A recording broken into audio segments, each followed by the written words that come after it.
What is up, my fellow ladies and gentlemen? How are you doing this fine evening?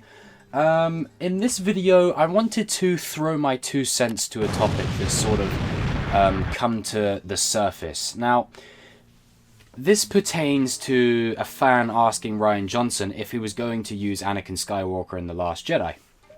Now, the scene with Yoda and Luke could have played out very differently had it had been Anakin instead of Yoda. And I'm going to say something that's going to shock a lot of people. I know people are expecting me to jump on the bandwagon.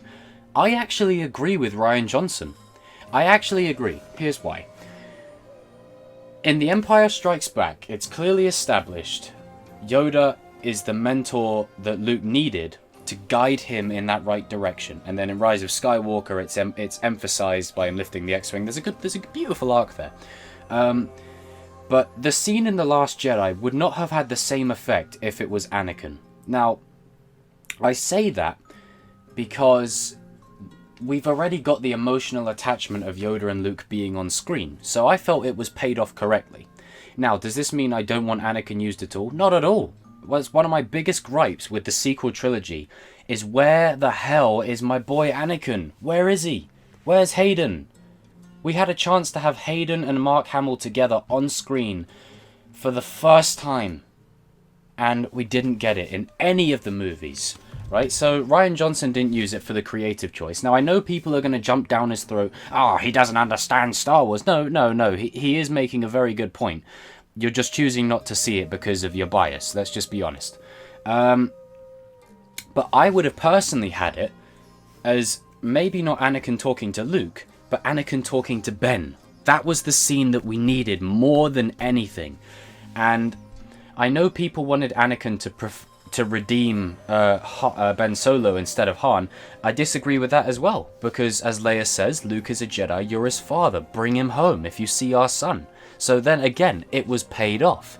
Now, I did a reaction commentary to a tribute done by Heroes Fan Productions called The Last Skywalker, and the way he does it is perfect. He keeps the scene with Han Solo redeeming Ben Solo, right, that rhymed, so you keep the beauty of that scene, and then you add Anakin straight in after it to say, right, you've had your little redemption moment, I'm with you, this is what we're going to do, this is the plan, this is how we're going to make it right. That's what this sequel trilogy needed. It needed that. It needed something like that. And even in The Last Jedi or The Force Awakens, a scene between Hayden and Mark would have just been the best thing. Now, in the context of the scene between Luke and Yoda in The Last Jedi, I think it is important that Yoda appears to him, because Yoda's message about failure is the biggest theme of the film, and I think it carries more weight with Yoda saying it. So when Rian Johnson says, and this is where I kind of disagree with Rian, okay? Where Rian Johnson says that Luke didn't really have a relationship with Anakin, he had it with Vader. Anakin and Vader are the same person. Let's not get it twisted, right? Let's just get that out of the way. Two split personalities, same person. I agree with him in the aspect that Yoda would have been the more impactful in that moment. I agree with that. But I do feel like where Rian missed the mark here is that Return of the Jedi, if it's any indication, and it's something that Disney and, Bob Iger or JJ or Rian completely forgot, is Luke saw his father as a Force ghost. You mean to tell me in 30 years, they didn't have some kind of conversation? You mean to tell me that Anakin was just standing to the wayside, letting his, grandson run amok and basically do the same mistakes that he did? You mean to tell me that Anakin was quite happy to sit back and watch that happen? I don't think so. I don't think that at all. So I agree with Rian in principle. In the context of the scene, Yoda works better. In the context of the whole trilogy, Anakin needs to be in there somewhere. And where I feel like this is where the prequel bashers come in. The Force Awakens was made in response to a lot of the prequel hate. Around the time it released, The Force Awakens, you'd be hard-pressed to find anyone who actually actively liked the prequels. I mean, people like the prequels, but, people like me, but you'd be hard-pressed to really find anybody who would have the balls to come out and say, you know what, I really like those movies. And then around the last time of The Last Jedi, the prequel fans like me started going, you know what? We're going to have a voice. We're going to voice our opinion. And now the prequels are loved. They're loved. Cringy dialogue, romance and Jar Jar and all. They're loved. Hello there, the memes, the story, Anakin, everything. It's loved. The amount of... Right, I can tell you lot firsthand, when I met Hayden Christensen at the London Film and Comic Con, right?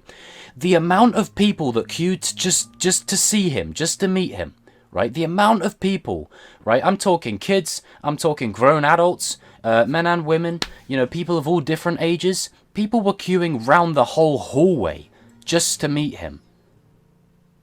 Right? And if that isn't telling of how welcomed into the, you know, the Star Wars fandom Hayden is now after all these years, I don't know what is. And then look at him at Celebration with Ian McDiarmid, right? When he walks on stage, the ovation he gets, look at the look on his face.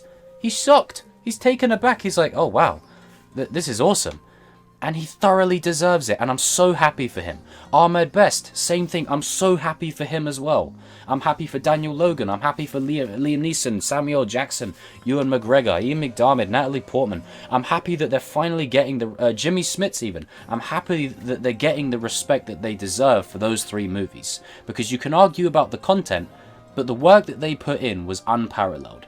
And where I think the sequel trilogy failed is... The sequel trilogy was the perfect opportunity to unite the prequel fans and the original fans. And it did neither, and it splintered a whole nother subcategory of angry fans. Now, back onto the point of the video. Johnson makes a good point, right? As subbing Anakin in for Yoda, it would have been very emotionally hollow considering Christensen and Hamill have never shared the screen before. To have Yoda there, it pays off in such a way where it's just a quiet moment where Luke sits down with his mentor, they have a chat, they talk about it. I actually agree with that in principle. Where I don't agree, and this isn't to Ryan, this is to Disney, Kennedy, JJ, and Ryan as a collective, Ethan Colin Trevorrow, is where the hell is Anakin? Where is he? Where is he? Where is Obi-Wan? Look, I like the concept of Obi-Wan saying these are your first steps and then these are your final steps, and then Anakin saying bring back the balance as I did, because it was their way of saying, yeah, Anakin still did it, he still brought balance, this is just Rey basically just reaffirming it. But they need more than voice lines. These 2 characters are 2 of the biggest characters in the saga. When people think of the Skywalker saga, let me say it again, Skywalker saga. Right? I don't want people saying, oh, it's not their story anymore. Yes, it is. It's the Skywalker saga. It's their story. It's still their story. Why do you think they were tacked on at the end of Rise of Skywalker? Because it's their story. It doesn't matter if Rey's from nowhere. Rey can be from nowhere. That's not my problem. My problem is, there's a bloodline in Star Wars. And where Disney shot themselves in the foot is, as great a character as Kylo Ren is, you could realistically get 2 characters out of him. You could have the Ben Solo character play out, and you could have the Kylo Ren character play out. The way Legends did it. You could have Darth Caedus, you know, Jason Solo, Jaina Solo, those characters. You can have those characters. And where I think they went wrong is they only had 1 kid. They only had 1. If they had multiple, you could do so much with that. But, you know, not taking away from Adam Driver's performance, he's the best thing about the sequel trilogy, is that I think many fans, including myself, when I've seen people who used to... there are people on YouTube that used to hate the prequels incessantly. Years later, even they have made videos on how they want to see Hayden Christensen in the sequel trilogy. Why? Because it makes sense. It makes sense. But for some reason, the Force Ghost just are non-existent. Obi-Wan never appears again. Anakin never appears again. The only one we've got is Yoda. So I have to thank Rian Johnson in a way, because there are no other Force Ghosts. Rian Johnson brought Yoda in, so I have to thank him for that. It's just a big shame that Anakin and Luke never shared the screen. I mean, just think about it. How cool would it have been to see Luke, Grand Master of a new Jedi Temple, communicating with his father, Anakin, communicating with Yoda, Obi-Wan, while talking to Qui-Gon, Windu, through the Force. Like, you don't see them, because Qui-Gon only learned it before, you know, he was able to fully physically manifest. But you can still reach out to Windu, the others, Ahsoka, you can still reach out to them. But have Yoda, Obi-Wan, and Anakin there physically. Literally, just scenes of the ghosts would have changed everything about this trilogy. Now, you could have the whole movies play out the same, but just a couple of scenes here or there of the characters. And where I think Rise of Skywalker could have done something even better is what you could have done with 3PO's memory is restored all of it. All of it.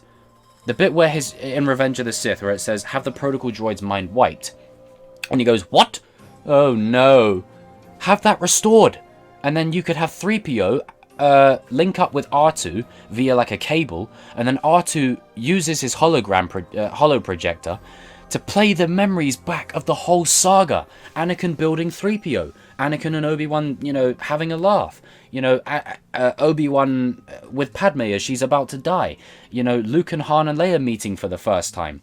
Lando saving the day. All that cool stuff. That was a brilliant opportunity there that I really thought they were going to pay off. And, unfortunately we didn't get that. But there's just so many... This is my problem with the sequel trilogy, is it's not bad. It's not great. It's not great, it's not bad. It's just a missed opportunity. There's a lot to like about it. And hey, I've said before, if you guys love it, that's great. I sincerely mean it. And I tell you what, one of my favourite moments in The Rise of Skywalker, or the whole sequel trilogy, was hearing Hayden's voice. It sent chills right through my spine. I was like, finally, he's getting some acknowledgement in his own story. It's him and Luke. They're the two guys, And I guess now you could consider Rey and Kylo Ren part of that spectrum. But yeah, this is just my thoughts on it. So again, I'm not jumping on the bandwagon. Rian Johnson makes a very good point here. A very good point. Yoda's being in that scene gives it more emotional weight. But Anakin does need to talk to Luke at some point. I don't feel... This is the thing, is there's so many questions more than answers. And I feel like they backed themselves into a corner by not just doing what we expected. But because people would have predicted it, they thought, no, hold on, they think we're going to do this, so we're just going to do this. And at the end of the day, you can't do that. There's got to be a formula that's respected to keep the consistency. Which is something the sequel trilogy isn't. It's just a mess from start to finish. Like, each film is individually perfect. But collectively? Each film has its own merits, but collectively, I don't know. For me, they could have done better. But at the end of the day, as time progresses, the sequel trilogy will be liked more. And, we'll learn to enjoy what we like about it and that kind of thing.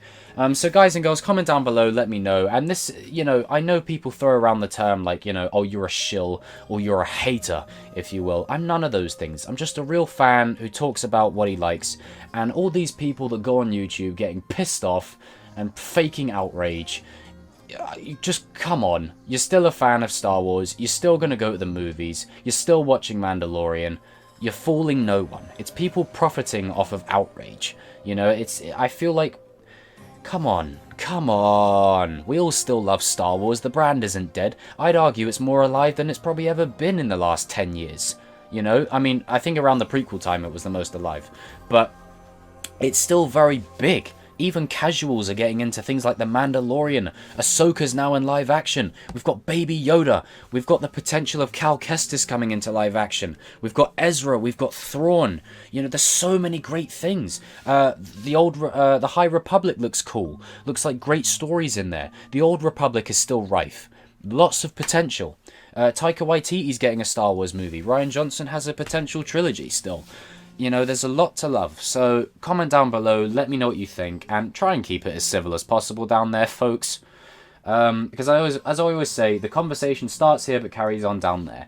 And remember, the Force will be with you, always. Ah, man, we really needed a scene of Anakin and Luke together, man. Ah, damn it, Disney. It's the one thing I don't like.